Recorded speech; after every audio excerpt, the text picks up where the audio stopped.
Doctor साहब सहारे के बारे में कुछ बताइए। नमस्कार।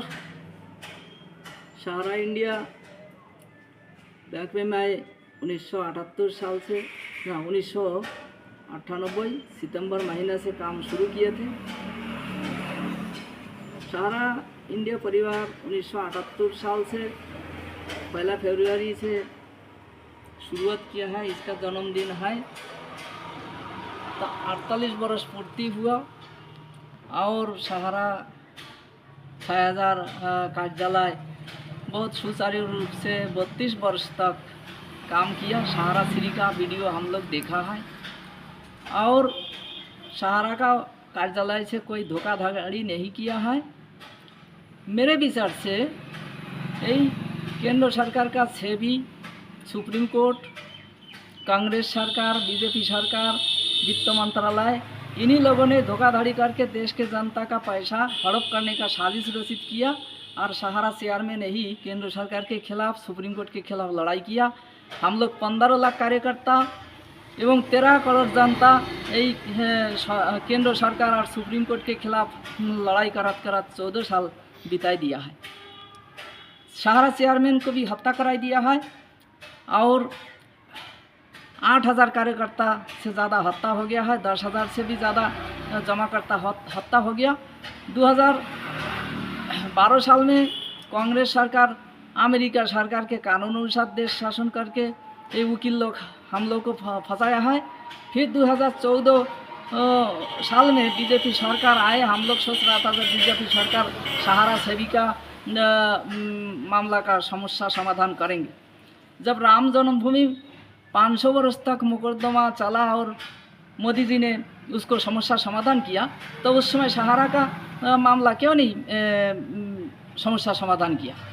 जब सरकार का नियत खराब है, देश के जनता का पैसा चोरी करने का नियत है और उल्टा सीधा कानून बनाए के फंसाए के ब्रिटेन से ब्रिटिश सरकार का पोर्टल कानून क्यों लाया है। आज भी देश गुलाम है। ये मोदी जी ने ब्रिटिश सरकार के साथ कांटेक्ट किया है जो 100 साल देश शासन करेंगे। 2014 साल में ब्रिटिश सरकार के साथ कांटेक्ट किया है जो ब्रिटिश सरकार के कानून अनुसार देश शासन करेंगे और उसी कानून के आधार पर सहारा के खिलाफ, भारत के खिलाफ ब्रिटेन से पोर्टल कानून का 2000 करोड़ रुपया खर्च करके बीजेपी सरकार क्यों लाया है।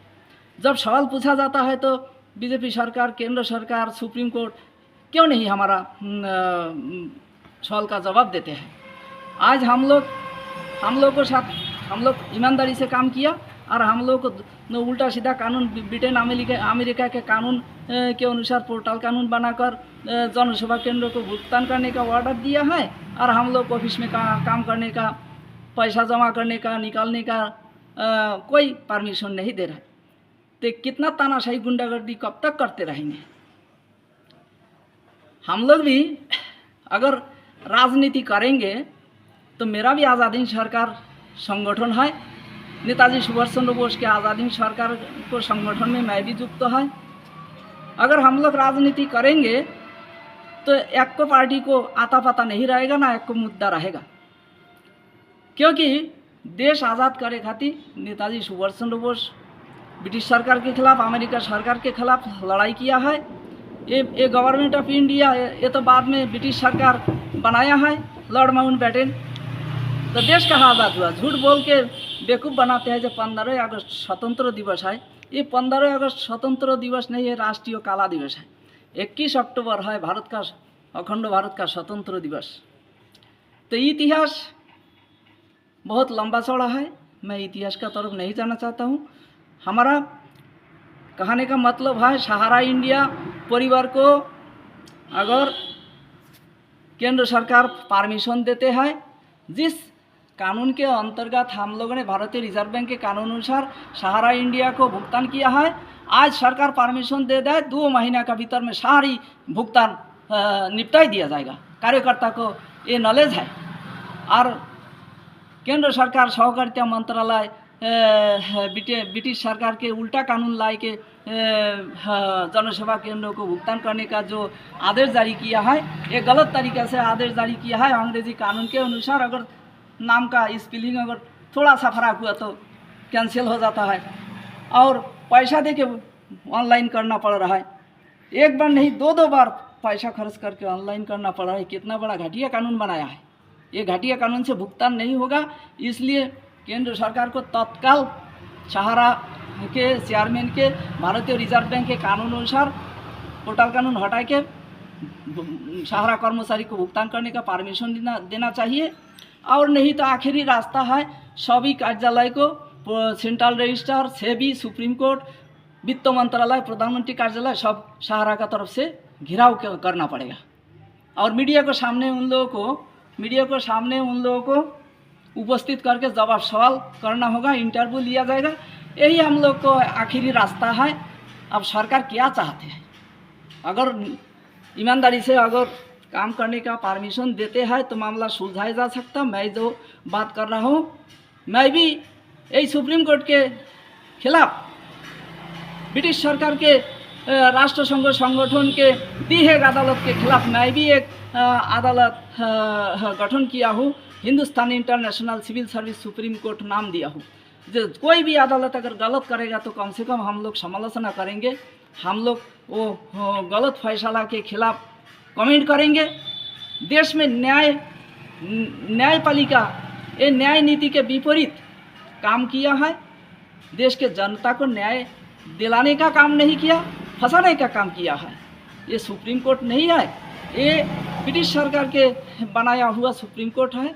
सारी कानून, उल्टा कानून बनाए देश के जो न्याय नीति से काम करता है उसको विपरीत ये कानून बनाकर ये गलत आदेश जारी करके केवल फंसाने का काम करता है। यही है सुप्रीम कोर्ट। तो माननीय प्रधानमंत्री से और उत्तर प्रदेश मुख्यमंत्री जोगी जी से हम लोग को अनुरोध है, जो उत्तर प्रदेश में जल्दी से जल्दी ये पोर्टल कानून हटाने का आदेश जारी किया जाए, और नहीं तो हम लोग पीछे हटने वाला नहीं है। 14 साल तो हमारा सहारा मुख्यालय मुकदमा चलाया है, लेकिन सरकार के खिलाफ भी वो केस दाखिल किया जा सकता है। और सुप्रीम कोर्ट, हाई कोर्ट, केंद्र सरकार, राज्य सरकार, कोई भी ब्रिटिश सरकार के कानून अनुसार नेतागिरी करने वाले को खिलाफ देशद्रोही का मुकदमा दाखिल किया जा सकता है। कानून सबको लिए होता है, देशद्रोही के लिए कोई कानून नहीं होना चाहिए। चाहे सुप्रीम कोर्ट हो, चाहे हाई कोर्ट हो, चाहे केंद्र सरकार हो, चाहे राज्य सरकार। कानून होता है देश प्रेमी के लिए, देशद्रोही के लिए नहीं कानून बनता है। अगर देशद्रोही के लिए कानून बनता है तो ऐसा सरकार जनता को भी समर्थन नहीं करेंगे और फिर संग्राम शुरू होगा देश में, यही होगा। तो प्रिय देशवासी, आप लोगों से मेरा निवेदन है जे ये सरकार के घटिया कानून, पोर्टल कानून और जो सुप्रीम कोर्ट का गलत फैसला पोर्टल कानून के अनुसार भुगतान करने का, इसको खिलाफ विरोध किया जाए और सहारा का पक्ष में आप लोग समर्थन कीजिए। सहारा कार्यकर्ता ही आप लोगों को पूरा भुगतान सूद सहित कराने के लिए हमारा मुख्यालय से भी वीडियो के माध्यम से, यथार्थ चैनल का माध्यम से प्रतिदिन जानकारी दिया है। हम यथार्थ चैनल को धन्यवाद देता हूँ। हम लोगों को बहुत जानकारी देते हैं, सही तथ्य जानकारी देते हैं, और तमाम मीडिया झूठा सहारा को, कार्यकर्ता को, जमाकर्ता को झूठा तथ्य वीडियो बना के बदनाम करते हैं। हम लोग इसी से बहुत ही मर्मा होता है। एक ईमानदार व्यक्ति जब ईमानदारी से काम करता है, जब उनको खिलाफ झूठा तथ्य, झूठ बोल के बेइज्जती करता है, ये वो आदमी को जिंदा रहने और से मृत्युवरण करने का बराबर ऐसे स्थिति हो जाता है।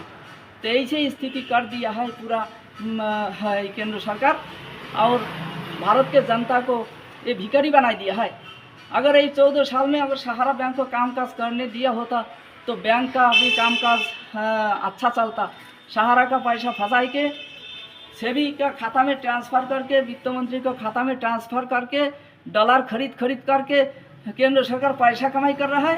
और सहारा इंडिया कार्यकर्ता को घर में शादी है, लड़का लड़की को शादी ब्याह में 1 रुपया नहीं मिला है। हमारा लड़की को शादी का पीरियड में नहीं मिला रुपया, फिर इसके बाद में मैं खेत बंद रख के शादी कराया है। लड़का को चेन्नई से दवा करना था।